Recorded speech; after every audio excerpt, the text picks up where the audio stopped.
Hello everyone and welcome to another day of high yield USMLE questions. Today we will be talking about endocrinology. So we have a 60-year-old male patient presenting to the office due to pain in the legs with walking. He has a history of diabetes for the past 4 years. He has an ankle brachial index of 0.7. Remember, if it is less than 0.9, that's peripheral arterial disease. And it's diagnosed with peripheral arterial disease. Blood pressure is this and pulse is 70. BMI is high, it's 35, so the patient is obese. HbA1c is also high, so that's also 8%. The patient is started on metformin. Which other medication would be helpful in this patient? So, this patient has two problems that we need to tackle with the medication that the patient might be requiring. So here, one, the patient has a high BMI. BMI is high, so patient is obese. So we have to tackle the obesity problem. You have to give a medication that is going to reduce the weight. So reduced weight. Second, the second problem here is a peripheral arterial disease. So atherosclerotic cardiovascular disease we need to also tackle.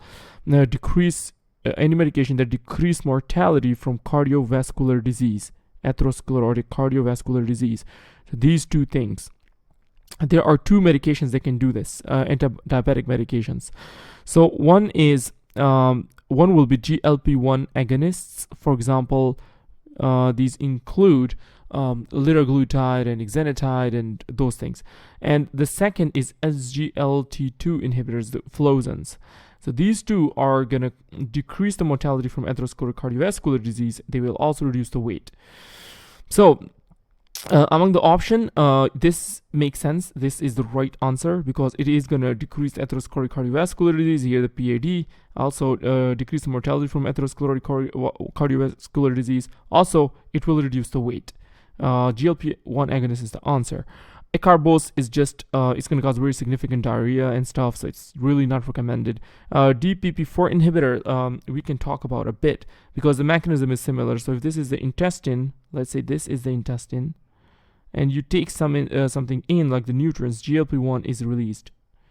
GLP-1 is released. It is going to cause increased glucose dependent release of insulin. And we're going to talk about what that means. Also, it's going to decrease glucagon secretion. It's going to decrease gastric emptying. And it is going to decrease appetite. So, decreasing the weight. So, we have... this is then broken down into... like, it is degraded.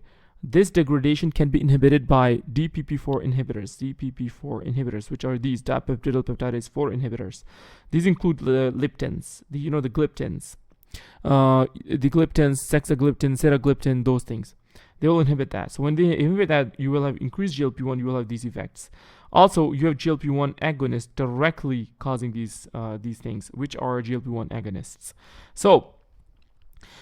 But remember, DPP-4 inhibitors, even though they increase the GLP-1, but they do not have the cardiovascular mortality benefit. Also, they do not cause weight loss, but they are weight neutral. So that is the wrong answer. So let's talk about the glucose-dependent insulin release. So the glucose-dependent insulin release is an important concept to be aware of. So let's say we have this pancreas here. This is the pancreas. The pancreas is releasing insulin. So it can release insulin by GLP-1 agonists, can cause insulin release, but it's going to be glucose dependent, which means that if this is the blood vessel and you have increased glucose, it's going to increase insulin. But if you have decreased glucose, it's going to decrease insulin. So if you have decreased glucose, it decreases insulin. So if it decreases insulin, there's decreased risk of hypoglycemia with these medications because it only releases insulin when the glucose is high.